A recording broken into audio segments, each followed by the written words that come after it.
Hello, I'm John Eldridge. Over the next half hour, we're going to take a look at one of the most controversial issues in American culture today, the issue of homosexuality.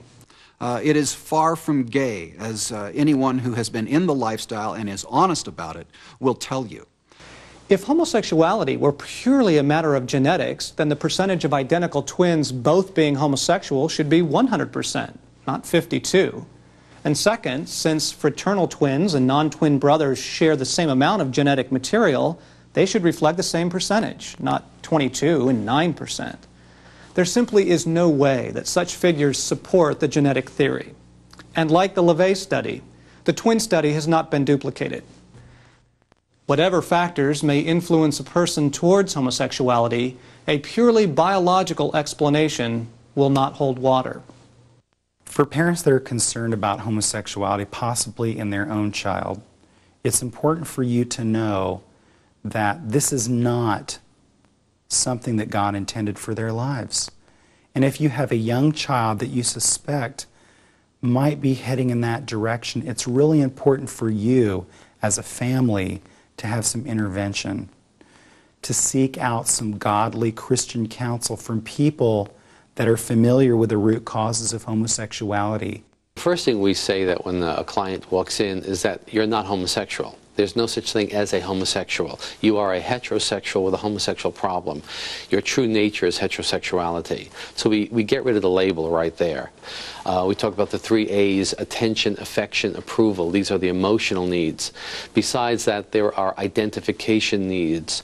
And in the course of therapy, we teach them how to make those connections with men and to meet those same-sex needs in an authentic way, in a more satisfying way. And as they do that, they begin to experience their homosexual attractions as diminishing to the point of becoming unimportant. I don't believe anybody is gay or lesbian. I believe they have gay or lesbian relationships, and that we were not created to be homosexual. I think there's a common misperception of Christians to say, well, if you pray hard enough and if you just do the right things, you'll change, or God will take these things away. But God doesn't always zap things out of our life. We would also urge you to take a stand against policies or programs that seek to establish homosexuality as a normal expression of human sexuality. Many of our schools do not present the whole truth when it comes to this issue. Many policymakers are seeking to grant homosexuals the right to marry or adopt children. Companies are being pressured to extend their benefit programs to the partners of homosexuals.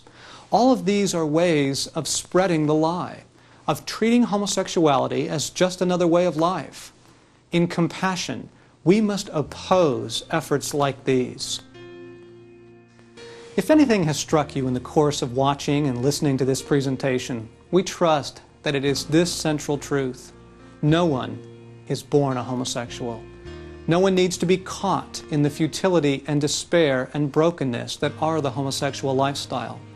Homosexuality is both preventable and treatable. The words of Christ, spoken nearly 2,000 years ago, are true today and addressed to each of us, whatever our situation. Come to me, all you who are weary and burdened, and I will give you rest. Take my yoke upon you and learn from me, for I am gentle and humble in heart, and you will find rest for your souls. For my yoke is easy, and my burden is light.